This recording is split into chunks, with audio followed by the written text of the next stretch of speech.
Bahurupi blogger of the year Kolkata canvas. বাহ, এরকম ধরনের দুর্নীতি ঠিক নয়।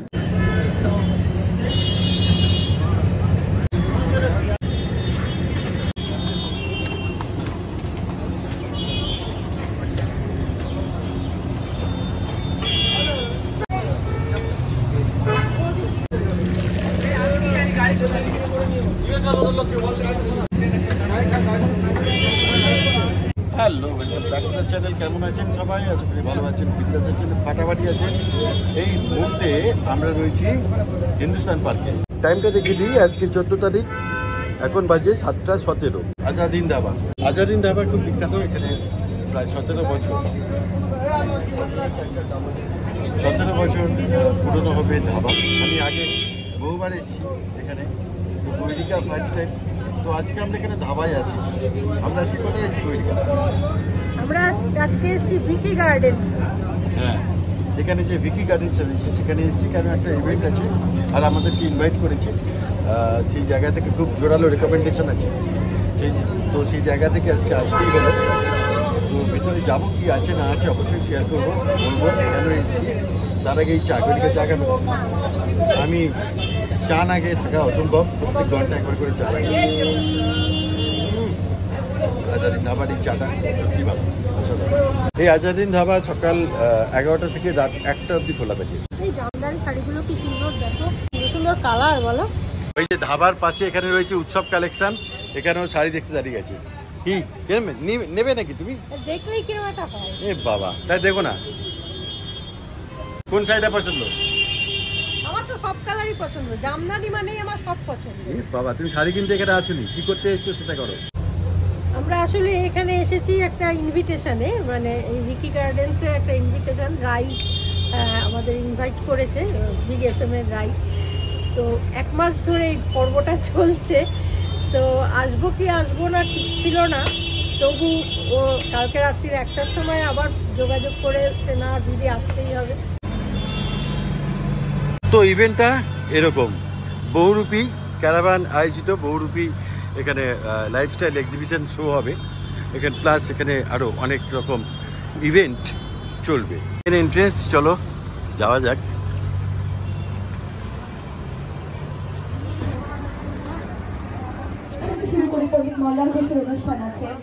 এখানে অনেক স্টল রয়েছে, এখানে অনেক স্টল আছে মেয়েদের, বিশেষ করে গৈরিকা এখানে মেয়েদের তো অনেক কিছু রয়েছে।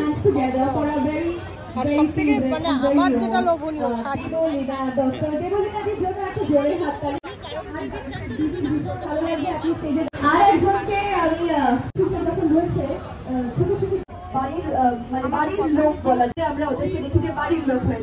ভেতরে গিয়ে যেটা বুঝলাম যে আমার প্রচণ্ড খিদে পেয়ে গেছে, তাই জন্য বিশেষ করে এই আজাদিন ধাবা দেখার পরে না আমার একটু ঘন ঘন খিদে পায় আর আগেও পেতো, তো এখন তো দেখেই পেয়েছি। আমি জাস্ট ভেতরে বুড়ি ছোঁয়া করে এসে এখানে এসেছি মাটন রোল খেতে।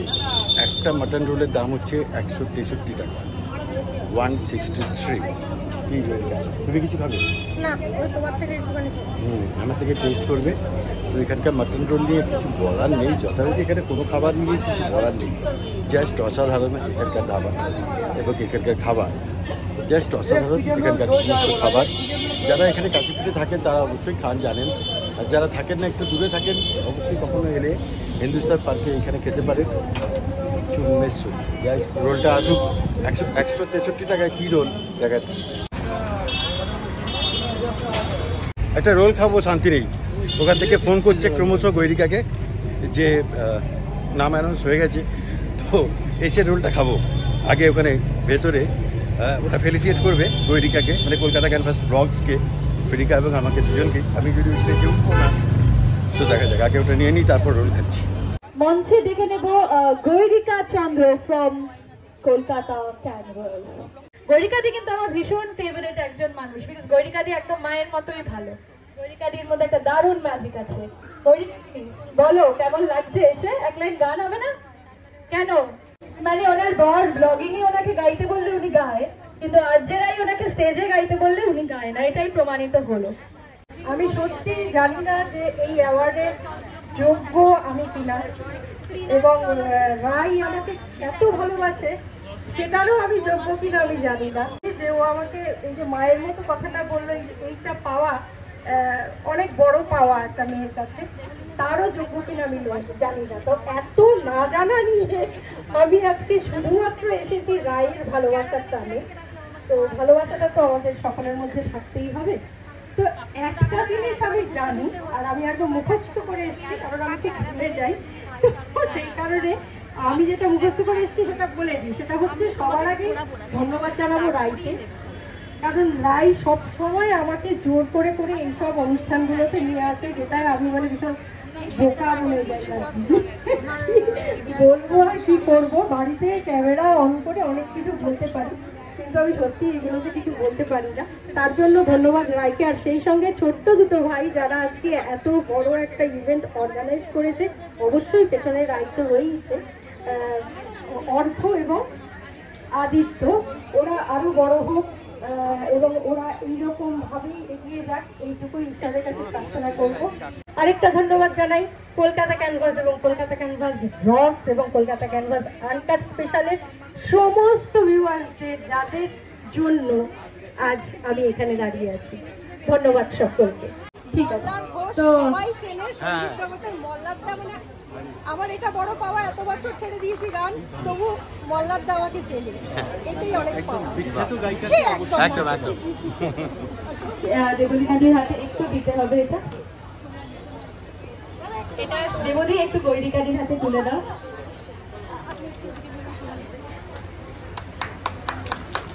একটা জোরে হাতে দিয়ে, থ্যাংক ইউ সো মাচ।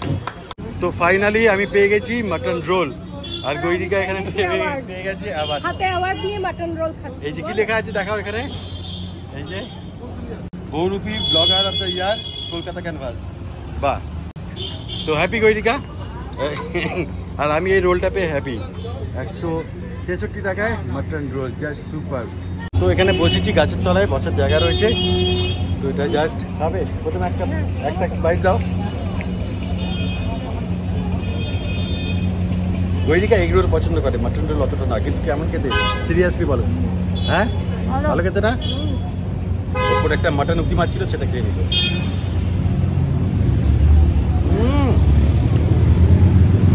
ভীষণ সব, ভেতরে সস টস কিছু নেই, খালি একটু ক্যাপসিকাম আছে।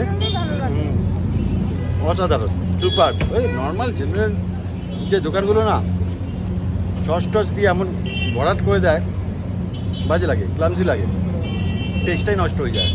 এই লাচা পরোটা আর সেই তার ভেতরে এই যে মাটন, সুপার। এটা খেয়ে আমার মনে পড়লো ব্যারাকপুরে সুদামার রোল বলে একটা রোল ছিল, আমরা কলেজ লাইফে খুব খেতাম, এখনো আছে। এই ঠিক এই টাইপের রোল করতো, দারুণ। এটা পার্ক স্ট্রিটেও করে, কুসুম রোল তো আছে সবাই জানে, কিন্তু হটকাটি, আহা অসাধারণ। এখানে মাটনটা দেখুন, উকি মারছে পুরো, হ্যাঁ অসাধারণ। তবে একটা কথা বলি, ওখানে প্রচন্ড গরমে এত কথা বলতে পারছিলাম না। এই অ্যাওয়ার্ডটা আমি নিলাম ঠিকই, এই অ্যাওয়ার্ডটা কিন্তু তোমাদের, এটা শুধুমাত্র তোমাদের জন্যই সম্ভব।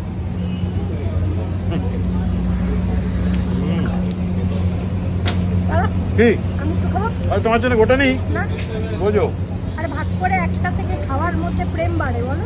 হাজারিন আবার রোল ভাগ হবে না, এর সাথে ভাগ নেই। ভাগ করতে হয় না। আমার সব মটন খেয়েছিল বাবা।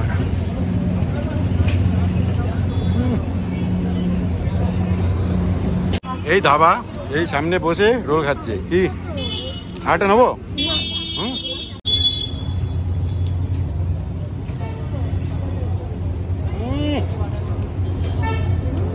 পুরো মাখন, মানে মাখন যেরকম মুখে দিতে একদম গলে গয়া, ঠিক এটাও তাই, মাখনের মতন সব, দারুণ টেস্টি, জাস্ট অসাম। হ্যাঁ, গৈরিকা খাবে নাকি? খাবে না, কিছুই খাবে না। কি খবর তোমার? ওকে ওকে, বকাবকির দরকার নেই, প্রচুর খাবার দাবার এসছে, চটপট খেয়ে নেবো আমরা, ঠিক আছে? সবাই মিলেমিশে খাবো, তুমিও খাবে তো বাবু? ওই দেখো। আর গৈরিকা কি খবর? এই তো এলাম, বাড়ি ফিরলাম, খাবার দাবার নিয়ে এলাম। একদম। হ্যাঁ। এখানে আমাদের রাতে ডিনার মানে নিয়ে চলে এসেছি। এখানে আছে রোল, সেই সঙ্গে ওই রোলটা খেয়ে না, এই রোল পারলাম না, খাওয়া হয়নি। রোলটা এটা আর্সেলান থেকে নেওয়া, এটা অন্য জায়গা থেকে। আর বাবার্চি থেকে নিয়েছি আমি গৈরিকার জন্য ফ্রাইড রাইস, না ফ্রাইড রাইস, চিলি চিকেন, এটা হ্যাঁ সরি, গৈরিকার জন্য এগ চাও, কারণ এটা খাই না তো তাই জন্য ইন্টারেস্টেড নয়। সেই সঙ্গে চিলি চিকেন, আর আমার জন্য রয়েছে মাটন, এটা আর্সেলানের, আর সেই সঙ্গে রুমালি রুটিস, তাই তো? হ্যাঁ। আর কি খবর? ভালোই লাগলো, অ্যাওয়ার্ড পেতে কান্না ভালো লাগে, সকলেরই ভালো লাগে, সেরকম আমারও ভালো লেগেছে। চলো দেখা হবে আবার আগামী দিনে, তাই তো? একদম একদম। টায়ার্ড, এখন ফ্রেশ হবো, মানে কথা যে বলছি একটু ঝিমিয়ে। তো এই হচ্ছে আজকে আমাদের ডিনার মেনু। কালকে দেখা হবে আশা করি নতুন ফ্রেশ ভিডিও নিয়ে, ফ্রেশ এনার্জি নিয়ে। হ্যাঁ রাইট, এটা বলতে হবে, এখনই বলতে হবে। একটা ছোট্ট ইম্পর্টেন্ট কথা আমি শেয়ার করতে চাই, এটা আপনারাও জেনে রাখুন যারা বাই রোড ট্রাভেল করেন। আগে আমি এটা দেখেছি, শুনেছি, আজকে প্রত্যক্ষদর্শী হয়েছি। তো আমরা যখন ফিরছি এবং সেকেন্ড ব্রিজ দিয়ে টোল ট্যাক্সের ওখানে যখন গাড়ি দাঁড়িয়েছে, জ্যাম ছিল, একটু আগে দাঁড়িয়েছিল, সেখানে যেরকম এই হেজরা বলে ওদেরকে, আর কি নামে বলে আমি ঠিক জানি না হয়তো, তো ওরা পয়সা চায় না রাস্তা দাঁড়িয়ে। এর মধ্যে অনেকে জেনুইন থাকে, অনেকে জেনুইন থাকে না। তো যাওয়ার সময় এরকম একটা ঘটনা ঘটেছিল, আমরা টাকা দিয়েছি, তিনি আশীর্বাদ করেছেন, ঠিক আছে, এই অবধি ওকে। কিন্তু ফেরার সময় এই দুজন ছিলেন এবং তারা যথারীতি কাঁচ ঠোকে, এবং আমি যখন কাঁচ না পাই তারা বলে পয়সা চাইতে, এবং গৈরিকা থাকলে আমাকে এসব দিতে হয়, কারণ গৈরিকা মনে করে তাদের আশীর্বাদ আমাদের খুব জরুরি। তো যাই হোক, আমি তাকে টাকা দিয়েছি, 20 টাকার মতন দিয়েছিলাম। তখন তিনি দুজন ছিল, একজন বলছে যে আর একটা টাকা দিন, সেখানে আমরা ঠেকাবো। তো এই ঘটনা আমি অতীতে দেখেছি, আমি অতীতে শুনেছি, মানে ভিডিওতে দেখেছি, এরকম একটা ঘটনা ঘটেছিল, স্ক্যাম হয়েছিল। তো এবার বলছে টাকা দিন, ছুঁয়ে দেবো। এবার গৈরিকা বলছে আর একটা টাকা দাও, উনি ছুঁয়ে তোমাকে দেবে, দাও। কিন্তু আমার যেহেতু আমি দেখেছিলাম অন্য কোনো ভিডিওতে, তাই জন্য আমার মাথায় ছিল যে এরকম হয় না, ওরা ওই টাকাটাও নিয়ে নেবে। এবং গৈরিকা বলছে, আমি বলছি তুমি দাও, বলছে আমার কাছে নেই, তুমি দাও, ব্যাগ থেকে বের করো। আর ওই ভদ্রমহিলা বলছে দিন দিন দিন, এটা টাকা দিন, আমি ছুঁয়ে দেবো, আশীর্বাদ হবে। কিন্তু গৈরিকার চাপাচাপিতে আমি একটা 50 টাকার নোট বের করেছি, বের করে টাকাটাকে আমি হাতে ধরেছি, আমি বলছি নিন ছোঁয়ান। বলছে আমাকে হাতে দিন, আমি বলছি না না ছোবেন তো, ছুঁয়ে দিন। বলছে না আমার হাতে দিন। এই নিয়ে 2-3 মিনিট ধরে চলছে, উনি বলছেন হাতে দিন, উনি হাতে নেবে। অ্যাকচুয়ালি আমি যেটা দেখেছি আগের ভিডিওতে, মানে অন্য কারোর ভিডিওতে, যে টাকাটা উনারা নিয়ে বলে কি আছে খেতে দিলি আমাদেরকে, বলে নিয়ে চলে যায়। সেটা অন্য কোনো টাকা, মানে যাই টাকার অ্যামাউন্ট হোক না কেন, একটা নেয় আর একটা এরকম ছোঁয়ার নামে সেই টাকাটা নিয়েও চলে যায়। এবার যেহেতু আমি টাকাটা ধরে আছি, উনি তখন নিতে পারিনি, কিন্তু ওনার ইন্টেনশন ছিল ওনাদের যে ওই টাকাটাও নিয়ে নেবে। তা গৈরিকা এটা দেখে অবাক। আমি বললাম দেখলে তো, ও ছুঁবে তো ছুঁয়ে দিল না কিন্তু আমাকে টাকাটা, আমি আর একটা যে টাকা দিলাম, ও বলছে ওনার হাতে দিতে হবে। আর ওই মানে রানিংয়ে যেহেতু পেছনে গাড়ি হর্ন দিচ্ছে, বেশিক্ষণ সময় দাঁড়ানো যাবে না, ওরা ঠিক ওই সুযোগটাই নেবে, চট করে টাকাটা নিয়ে চলে যাবে। এই ঘটনা থেকে সাবধানে থাকবেন। বিশেষ করে আমার সঙ্গে ঘটেছে, তো আজকেই ঘটলো সেকেন্ড ব্রিজ, হাওড়া সেকেন্ড ব্রিজের ওখানে, টোল ট্যাক্সের ওখানে। পরবর্তীকালে অন্য কোনো জায়গায় যদি এরকম ঘটনা ঘটে আর আপনাকে বলে কিছু টাকা দেওয়ার পরও যে না আর একটা টাকা দাও, সেটা ছুঁয়ে দেবো, আশীর্বাদ হবে, কখনো করবেন না। Be careful. কি অবাক হয়ে গেছে, ও বুঝতেই পারি যে ভাবছে বোধহয় আশীর্বাদ করবে। এতটা অবিশ্বাস মানুষকে করা যায়? সবাই তো আর জেনুইন থাকে না, অরিজিনাল থাকে না। আমরা জানি ওনাদের আশীর্বাদ আমাদের খুব ভালো নেওয়া, তো সেই জায়গা থেকে আমি সবসময় দিই। একদম, আমিও দিই, কিন্তু এরকম ধরনের দুর্নীতি ঠিক নয়। তো সাবধানে থাকবেন, এরকম ঘটনা কখনো দেবেন না, করবেন না, প্রশ্রয় দেবেন না আর কি। চলো, প্রচন্ড গরম, দেখা হচ্ছে পরের ভিডিও, ভালো থাকবেন, গুড নাইট। কি একদম, টাটা, জানে সে পেলে পর দিন।